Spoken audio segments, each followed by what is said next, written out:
Seseorang yang mengklaim punya otak, dia tahu basis otaknya apa tuh. Saya baru terangkan satu hal kecil, parsimoni. Dan you nggak tahu, di dalam hukum pun ada prinsip parsimoni.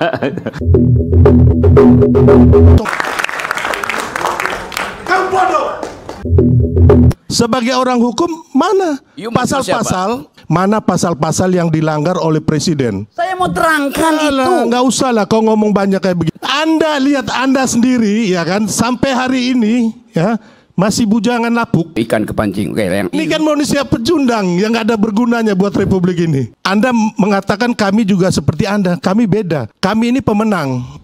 Gunanya kau buat republik ini apa? Jadi Anda memaki-maki orang, Pak Jokowi pun tidak membalas Anda loh. Anda ini sangat-sangat. Yang mana yang baca Leo Tolstoy? Kita tidak usah berdebat masalahnya. Keliling ke atas, ke bawah, kiri kanan. Sebutkan cawe-cawe Pak Jokowi itu. Saya akan jawab itu. Dari tadi saya mau sebutin. Saya akan jawab itu. Bagaimana Anda mau tagih saya bicara soal cawe-cawe, kalau fondasi saya untuk bicara cawe-cawe Anda nggak ngerti? Jangan kau bodohin terus masyarakat ini. Mereka tidak mungkin saya bodohin. Mereka tonton kebodohanmu. Anda ngomong dengan opini dan framing yang nggak benar. You nggak ngerti metodologi. Bagaimana saya mau ajak you berpikir kalau prinsip berpikir you nggak tahu. Manusia-manusia yang tukang merendahkan orang ini satu ini. Fitnah orang. Kerjanya memang yang kompleks atau yang parsimoni. Terserah Anda mau kasih bukti apa aja. Buktinya namanya Pacta Sunt Servanda. Tahu nggak istilah itu? Buktikan undang-undang mana yang dilanggar, pasal berapa. Salah. Baru gua makanya udah salah. Ya bagaimana sih mau terangin dia sedungu ini. Ya para sahabat sekalian, kali ini kita akan menyimak perdebatan sengit antara si Profesor Dungu Rocky Gerung dengan Ketua Umum Solidaritas Merah Putih Sylvester Matutina yang nyaris saja berakhir dengan baku hantam. Ya, semua gara-gara ucapan provokatif bernada menghina yang dilontarkan oleh orang yang ngakunya sebagai profesor dan filsuf ini. Kita pasti tak heran karena sudah hafal betul siapa si Rocky dan bagaimana perilakunya dalam setiap interaksi dengan lawan bicara, baik dalam forum diskusi, apalagi dalam forum debat. Kalau ditelaah dengan cermat, Rocky ini tak lebih dari badut sirkus yang berperan sebagai antagonis hanya untuk meramaikan acara talk show di stasiun TV, apalagi kalau bukan untuk menaikkan rating ya. Dan itu sah-sah saja. Namanya juga entertainment, hiburan belaka layaknya sirkus. Namun jauh dari nilai-nilai edukatif yang mendidik publik dan audiens. No Rocky, no party. Itu kata mereka.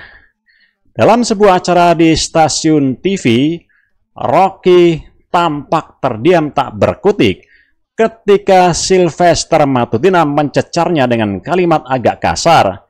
Itu membalas ucapan bernada menghina dari Rocky Gerung. Orang ini memang ahli memprovokasi lawan bicara dengan menghina dan merendahkan. Seakan dia orang yang paling pintar dan paling benar. Itu untuk memancing emosi lawan bicara. Dan dengan bangganya seakan-akan dia memenangkan adu argumen dalam debat. Jangankan lawan bicara, presiden pun bisa dikata-katain dengan kata-kata bajingan tolol. Siapa yang lebih bajingan dan lebih tolol dari orang yang berani mengatakan hal itu kepada pemimpin tertinggi republik ini? Nah, kejadian bermula saat Rocky Gerung menjelaskan jika Jokowi sebagai presiden sudah melanggar berbagai pasal. Sylvester Matutina kemudian meminta bukti dari pernyataan Rocky tersebut. Akan tetapi, seperti biasanya gaya Rocky, filsuf abal-abal itu menjelaskan idenya dengan kata yang berputar-putar tak tentu arah dan tujuannya. Sylvester kemudian meminta Rocky untuk tidak bertele-tele, sebab dia ingin Rocky langsung to the point ke buktinya. Di sini Rocky menunjukkan kedunguan dirinya yang sejati, tak bisa menjawab cecaran pertanyaan Sylvester. Dia lagi-lagi memutar-mutar dan membolak-balik kata, bikin narasumber lain dan audiens juga ikut pusing mendengarnya. Sylvester pun terpancing hilang kesabarannya. Tak lama setelahnya, Sylvester berdiri dari kursinya, menunjuk Rocky Gerung dan mengatakan, jika Rocky adalah manusia pecundang yang tidak berguna bagi bangsa dan negara. Rocky Gerung sendiri sempat menyebut kata kasar kepada Sylvester, dan hal tersebut memancing Sylvester Matutina untuk mengatakan kalimat yang tak kalah kasarnya. Seperti apa serunya debat panas nyaris baku pukul ini? Kita simak saja cuplikan videonya berikut.